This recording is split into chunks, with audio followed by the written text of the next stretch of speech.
Chapter 14. Busted. Something clicked. Metal on metal. I opened my eyes and looked into the barrel of a rifle aimed at my head. Holding it was a man in strange garb. He looked like a combination astronaut and frogman. It took 5 seconds for me to realize he was a policeman. It's all over, I said to myself, rising from the bed. I wasn't alone in my fear. All 25 of our group at Spawn's Ranch that August morning, 1 week after the Tate LaBianca slayings, were experiencing the same treatment at that moment. A 200-man tactical police force, including the famous SWAT group, swept down upon the ranch.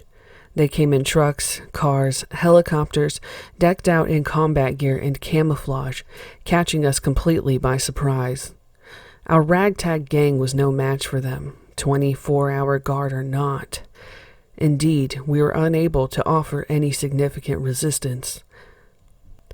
Charlie and Danny, a motorcycle gang member, were roughed up so badly, in fact, that Charlie received 2 broken ribs. They rounded us up into the street in front of the movie set and searched the ranch inch by inch. They tore up the place, breaking down doors, ripping up walls and floors, knocking furniture and belongings every which way. They later took pictures of the wreckage and told reporters we had been living there in that mess. We learned that we were being arrested for auto theft, in connection with the vehicles we had been using to make dune buggies, but they were unable to find much evidence. Nevertheless, we were taken off to jail. The women to Sybil Brand in Los Angeles, and the men to the Los Angeles County Jail. Our children were taken into custody and prepared for placement in foster homes. The Los Angeles Police and Sheriff's Departments were beside themselves with bafflement over the Tate LaBianca murders. Meanwhile, the killers were in custody right under their noses on charges that were quickly dropped. I was in Sybil Brand, a tomb of a prison, for only 72 hours. However, once released, I did not feel free. I continued to be more dead than alive. My feelings were vague, but I was afraid constantly. To my companions, however, I only revealed bravado. I was cocky and arrogant, openly defiant of the law and society. From jail, most of us fled as quickly as possible to Death Valley. The desert was our only hope. But I had other things on my mind. As dead as I was inside, I still wanted my baby. From the last of August through October 9th, I spent all my time working on ways to get him back. I finally found the name and address of the family he had been placed with, and I determined to kidnap him. First, I made several checks on the home, plotting thoroughly its layout and the surrounding neighborhood. My creepy crawling experience paid dividends once again. Early one morning, close to 2 o'clock, Tex drove Sandra and me to the home. I left them in the car and went to the window of the baby's room, prepared to cut the screen and enter. But, oddly, the screen on the window was off, and the window open. I crawled into the room, and there was my baby. I have no explanation for it, but he was standing up in his crib, watching me enter. He merely stood, looking at me and smiling. I talked in whispers. "Hello, my sweetheart. How are you tonight? Are you glad to see your mommy? I've come to take you home." He remained silent, but continued grinning widely. I made my way in the dark, keeping low, to the kitchen and then to the refrigerator. I opened the door without a sound and took out the baby's bottle. It was full. I went back for my son and then walked undetected out the front door. I had become a master in crime, a first-rate creepy crawler. We went from there out into the desert to Barker's Ranch in the Panamint Mountain Ridge on the fringes of Death Valley. Barker's was a quarter to a half mile from Myers Ranch, which was the one owned by Kathy's grandmother. We moved in and out of those small, run-down ranch houses and had begun as well to dig big holes in the ground and in the sides of the hills to live in and to store our goods in: food, weapons, gasoline, and vehicle parts. We had several stolen dune buggies and other vehicles to use for transportation as we waited expectantly for the police to link the Gary Hinman slaying with the Tate LaBianca murders and thus release Bobby. But it didn't happen.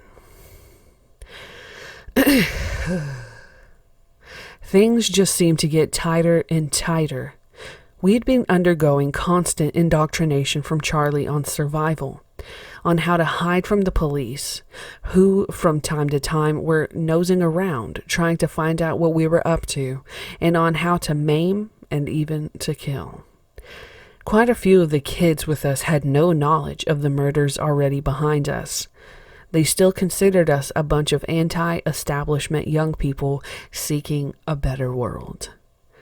Immediately after my arrival at Barker's with my baby, 2 of the girls became frightened by all the talk about survival and killing. They ran away in the middle of the night, and several of us searched unsuccessfully until daylight for them. The girls, meanwhile, had stumbled upon Inyo County Police and asked for protection. The next day came a full-scale raid on the Barker and Myers ranches and our other hideaways out in the wilderness known as Goler Wash. The charges ranged from auto theft to arson. The raid was spread over 3 days, with the police apprehending more of us each day. My baby and I were among those seized the first day. A total of 24 people were arrested, including Charlie.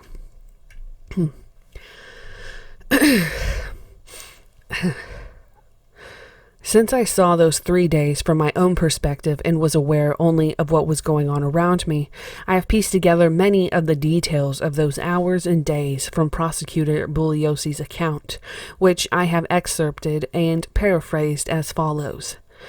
On the night of October 9th, officers from the California Highway Patrol, the Inyo County Sheriff's Office, and National Park Rangers assembled near Barker for a massive raid on the ranch to commence the following morning. At about 4 a.m, as several of the officers were proceeding down one of the draws some distance from the ranch, they spotted 2 men asleep on the ground. Between them was a sawed-off shotgun. The 2, Clem and Randy, were arrested. Though the officers were unaware of it, the pair had been stalking human game. Stephanie and Kitty, the 2 17-year-olds who had fled the previous day. Another man, Soup Spoon, was apprehended on a hill overlooking the ranch. He had been acting as a lookout but had fallen asleep. There was still another lookout post, a well-disguised dugout, its tin roof hidden by brush and dirt on a hill south of the ranch. The officers had almost passed it when they saw a girl emerge from the brush, squat, and urinate, then disappear back into the bushes. While 2 officers covered the entrance with their rifles, one climbed above the dugout and dropped a large rock on the tin roof.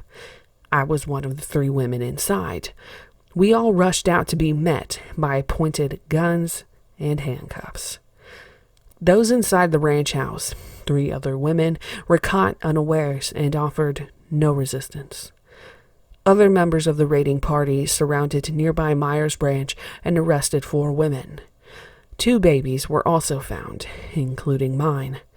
A search of the area revealed a number of hidden vehicles, mostly dune buggies, mostly stolen, a mailbag with a .22 Ruger single-shot pistol inside, also stolen, a number of knives, and caches of food, gasoline, and other supplies.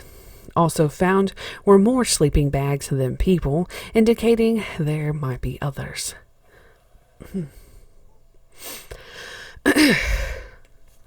The second phase of the raid occurred 2 days later. A California Highway Patrol officer and 2 park rangers arrived in the area before their support did and were hiding in the bush, waiting for the others when they saw 4 males walk from one of the washes to the ranch house and enter. The patrolman spotted a sheriff's deputy from the backup unit approaching in the distance. It was already 6 o'clock, the dusk rapidly becoming dark. Not wanting to risk a gunfight at night, he decided to act. While one of the rangers covered the front of the building, the patrolman drew his gun and moved to the front door, flung it open, and ordered all the occupants to remain still and place their hands on their heads. Arrested were 3 females and 4 men. There was no sign of the leader, Manson. The patrolman decided to recheck the house.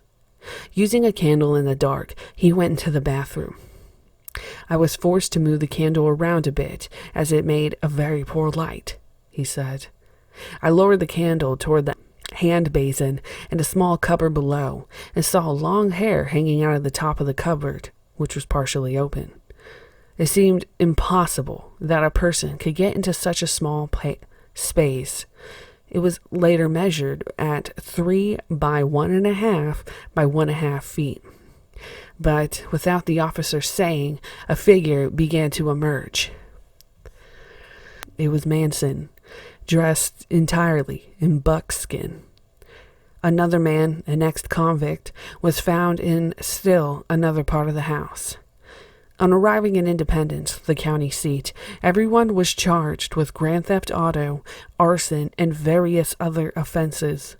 Charlie was fingerprinted, photographed, and booked as Manson Charles M., a.k.a.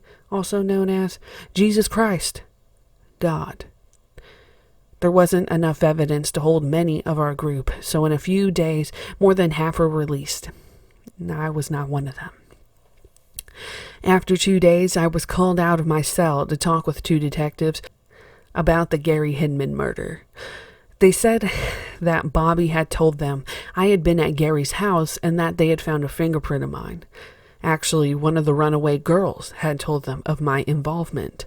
I then made up a story about having been there, but I said that Gary had been beaten up by some black men and that he had been alive when I'd last seen him. Stop kidding us, Sadie, one of the detectives said. You killed him. I was suddenly very afraid. I knew this was the end of the road. I then said Bobby and I had been the ones at Gary's, but I insisted I didn't know who killed him. They didn't believe me, and on October 13th, 1969, I was booked on suspicion of murder and flown in a 4-passenger plane to Oxnard, and then taken by car to the Sybil Brand Institute, the women's house of detention in Los Angeles, which was to be my home for the next 22 months. I wasn't going to have to run anymore, dig holes in the side of the hills, or watch for police airplanes. Deep inside, I was very afraid, and yet, strangely, I was relieved. Now, in this part of the book, which in my copy is page 124, there is a cut to photographs of Susan Atkins as a child and various scenes of her life. I guess I'll leave it up to myself later, where I guess I'll just show some screenshots of these pictures in the book.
Chapter 15, Conviction.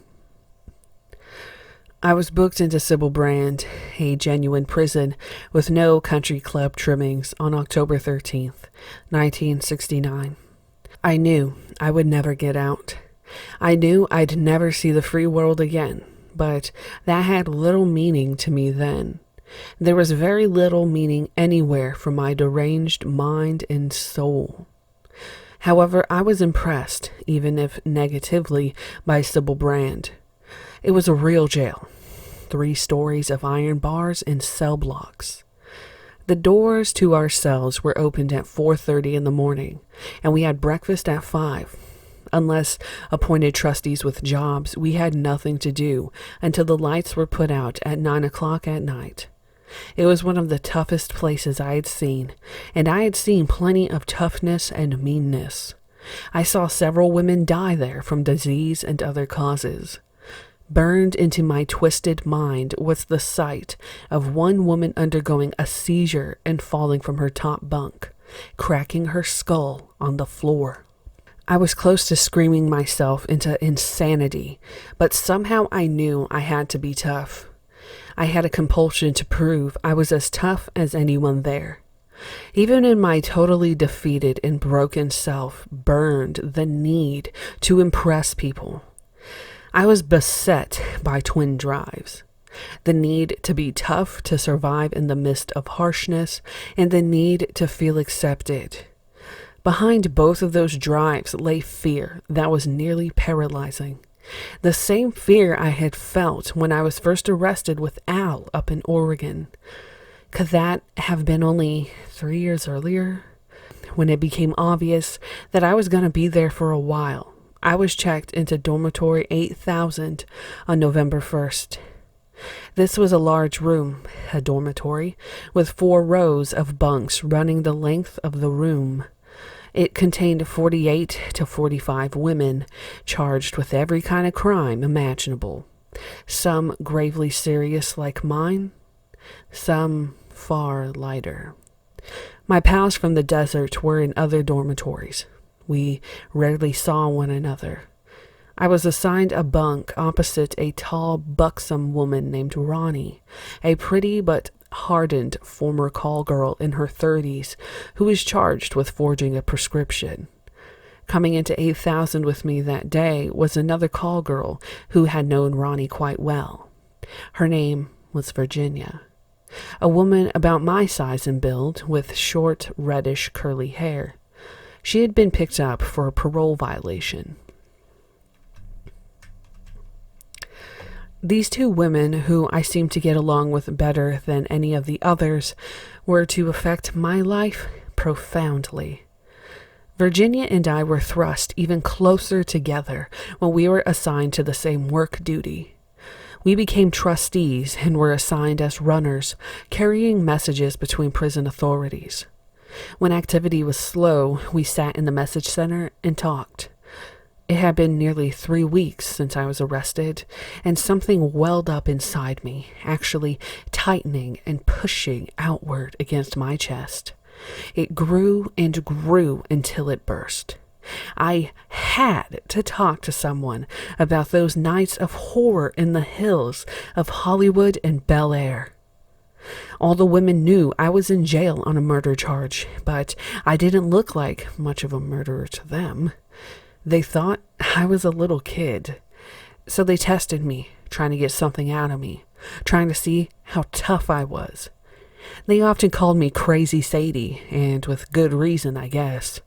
My memory is extremely fuzzy on many of those days, but I believe I often walked around in something of a fog, and then would break out laughing and singing for no apparent reason, and sometimes would jump into one of my go-go dance routines. I was crazy, all right, but lucid often enough to want to project an image, to grab the spotlight. The craving again became my downfall. The great pressure within my chest finally gave way fully near the end of my first week in dormitory 8000. It began when Virginia and I were waiting in the message center. "What are you in for?" she asked. "First-degree murder," I replied. She looked skeptical. Yeah, I continued. A man snitched on me. He was picked up and thrown in the LA jail. I was referring to the Hidman murder in Bobby, not knowing the runaway girls had provided the information on me. Unable to shut up then, I told Virginia more about the murder in the next couple of days.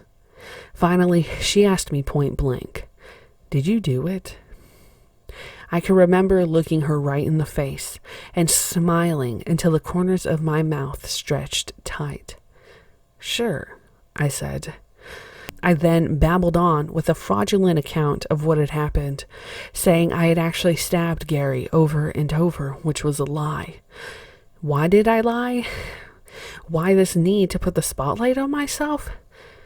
I was wallowing in my filth, and everyone else's too. And then came the point, 2 days later, when I erupted fully. It was late afternoon, and the workday was finished. I walked over to Ronnie, who was lying on her bed, and sat down next to her. She had done a lot of time and was knowledgeable. She had her head together about prison life. I wanted her to like me. I began rambling and went on for 45 minutes, covering almost everything I had ever done, and ended up knocking the police for stupidity. "You know," I said, "there's a case right now that they're so far off on that they don't know what's happening." There was a long pause. "What are you talking about?" Ronnie asked.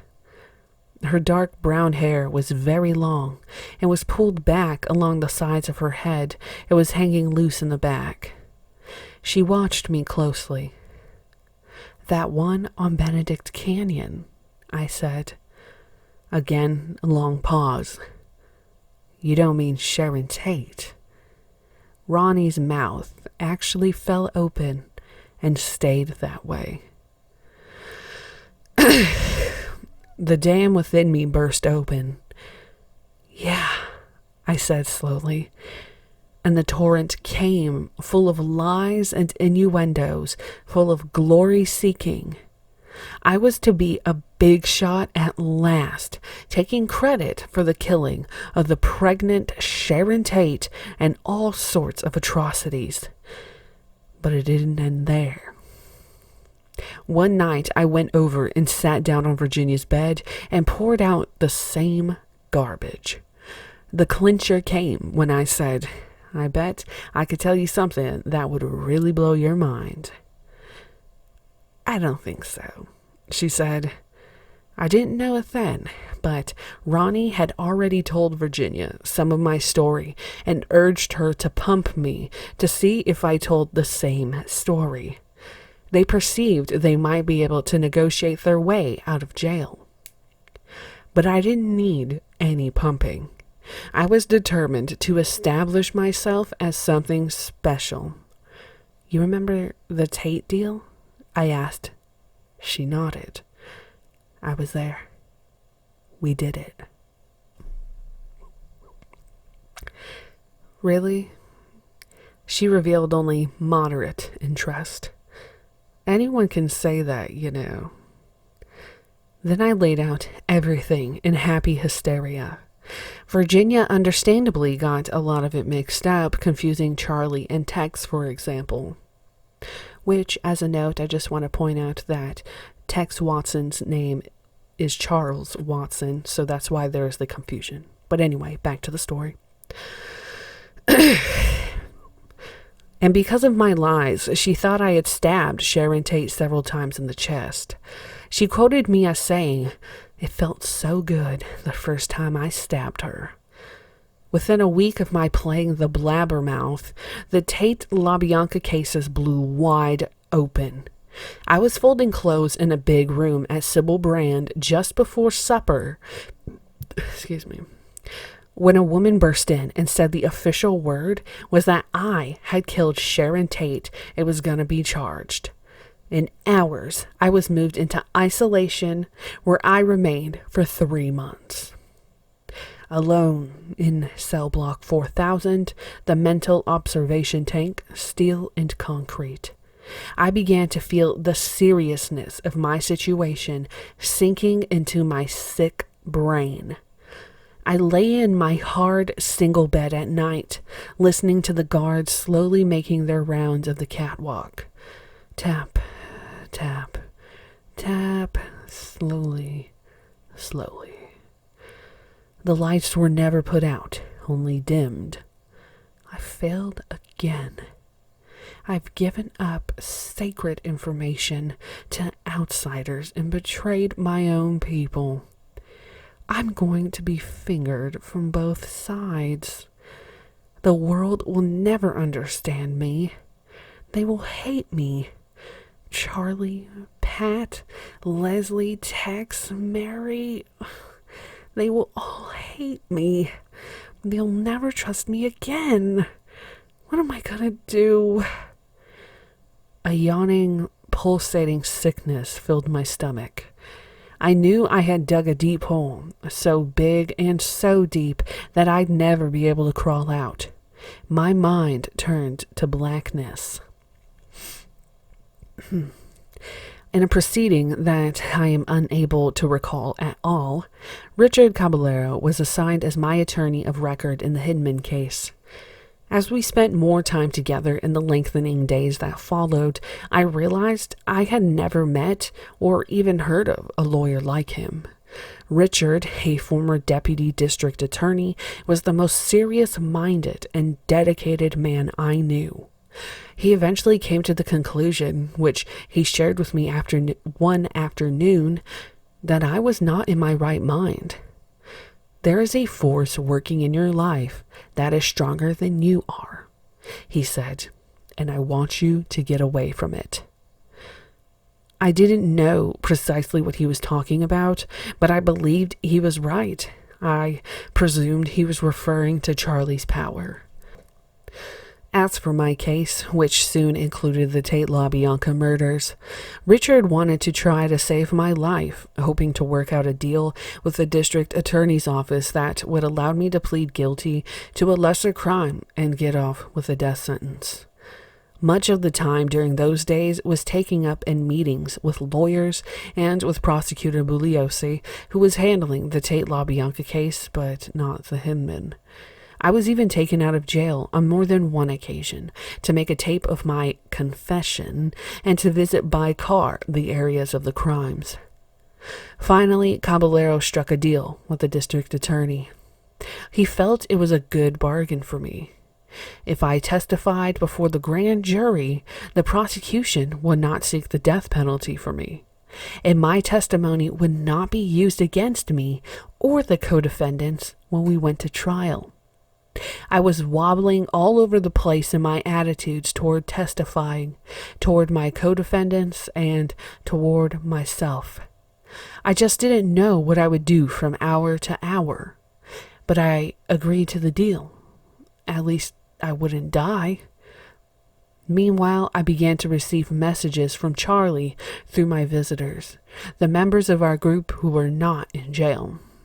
He was working on me subtly, trying to bring me back under his domination, trying to get me to deny everything I had said. I eventually refused to testify at the trial, although I did go before the grand jury and tell everything as accurately as I could remember it at that time.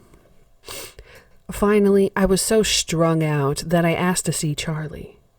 Caballero did everything he could to talk me out of it, but failed. And on March 5th, nearly 5 months after entering Sybil Brand, I was taken to the Los Angeles County Jail to see him. Sitting opposite me at a table in the big visiting room, with a large divider between us, Charlie looked pretty much as he had. He had a beard and shoulder-length hair and was dressed in jailhouse blues. He was friendly but hard as steel just beneath the surface. I was frightened. With Caballero sitting to my right and a deputy sheriff with him, Charlie looked at me with his piercing eyes early in the conversation and spoke to my insides. "Sadie, are you afraid of the gas chamber?" I knew he was pressing me as to why I had talked. "No, I'm not afraid of it now. I said, smiling. In that instant, I was back under his control. I knew it, and he knew it, but I was still afraid. He then launched into a sort of double talk, with real words dropped in every now and then. The others had practically no idea what he was talking about, but I grasped most of his meaning. I believe the essence of his remarks, which were tantamount to directives, was that I should fire Caballero, drop any moves toward any insanity plea, and refuse further discussion with Bugliosi. As his eyes burned into my face, I was overwhelmed with yearning for his acceptance, his forgiveness. At the end of our 15-minute meeting, I was not fully certain that I had received either. But the next day, I sent word to the judge that I wanted a new lawyer. I was firing Richard Caballero and hiring a Korean-born lawyer, Dae Shin. Then I proceeded to deny everything that I had told the grand jury. My deal with the DA was blown sky high. I might be executed ultimately, but I had taken a step or two toward getting myself back into the family's good graces. Maybe.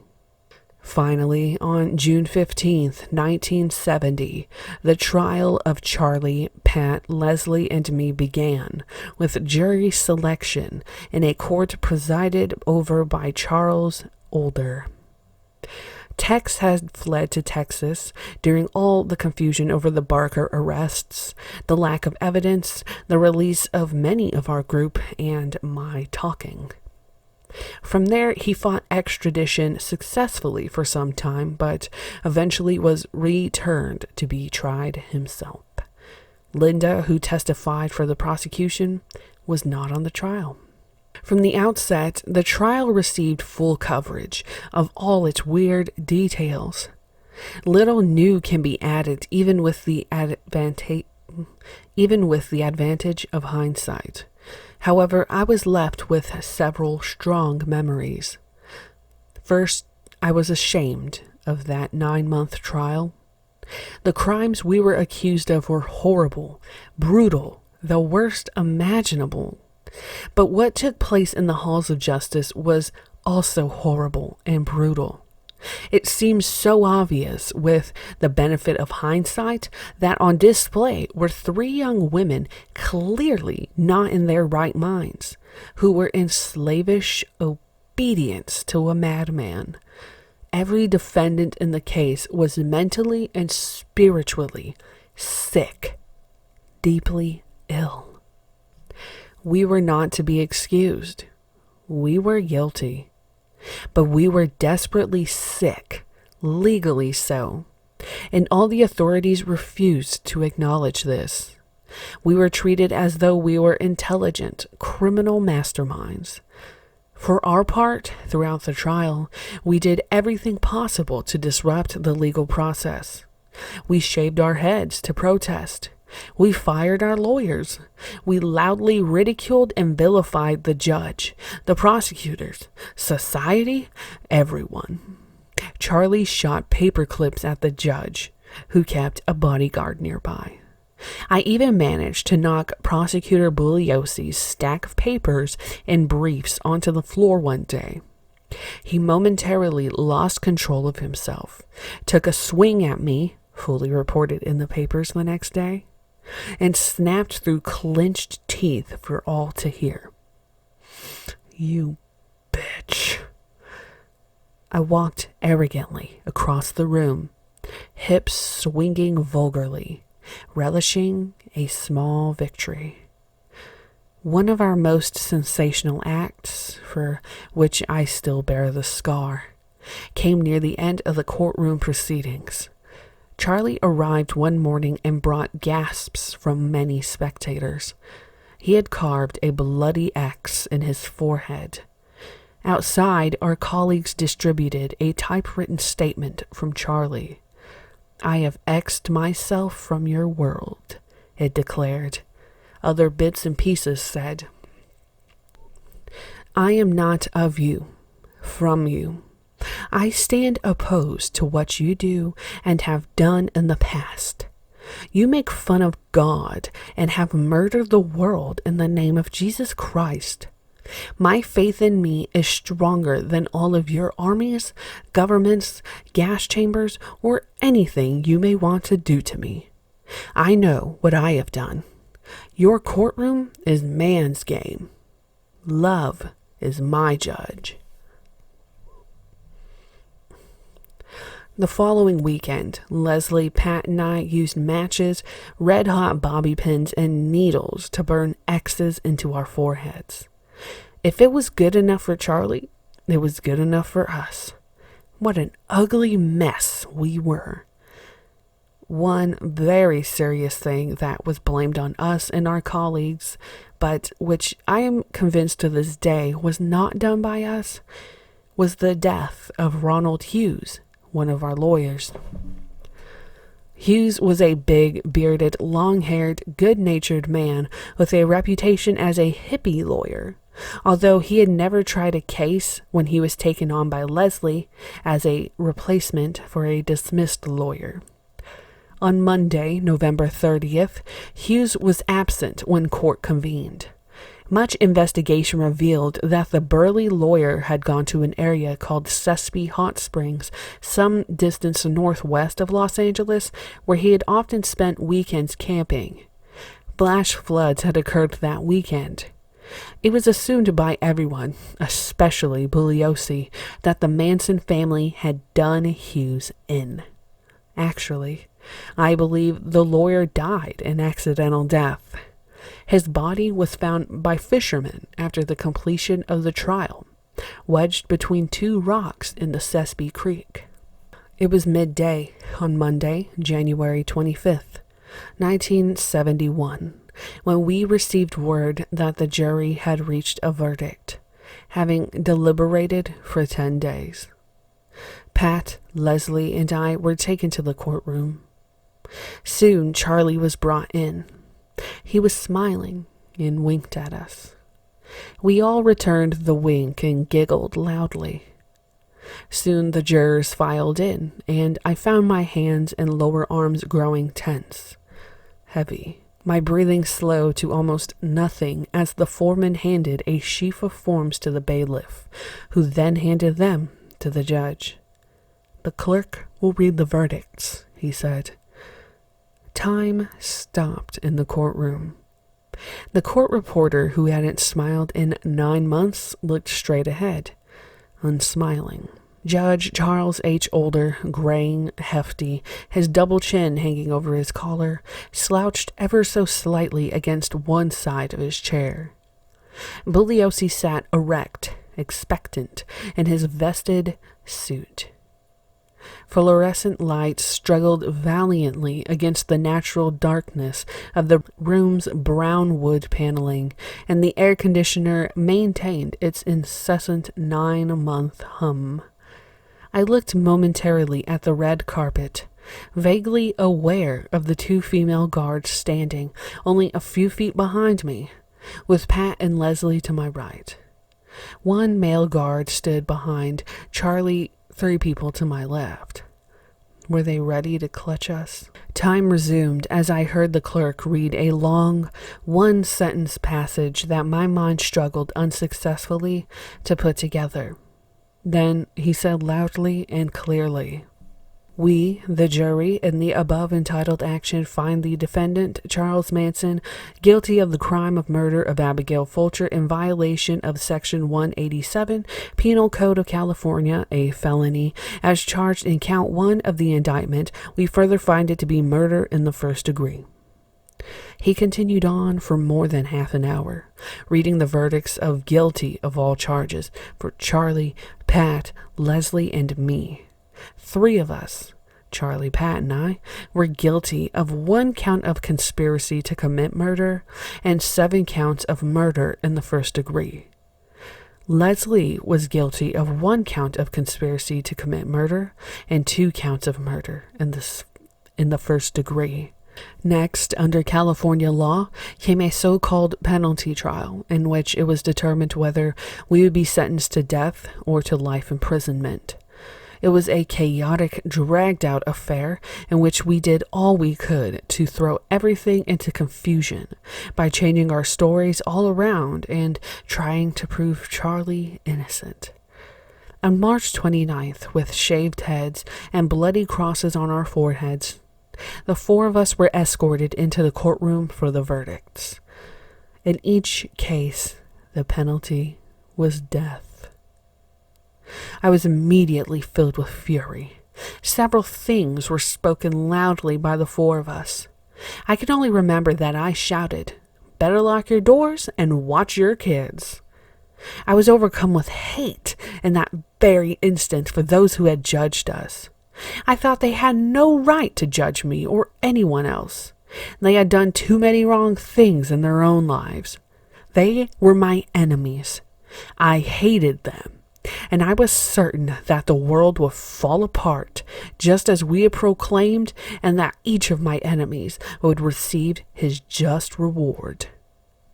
I had no realization of what had happened to me. No deep down realization that I was to be executed for my crimes. Acceptance of that fact would take several weeks. Charlie, Clem, and old Bruce were subsequently convicted for the murder of the actor ranch hand Shorty Shea.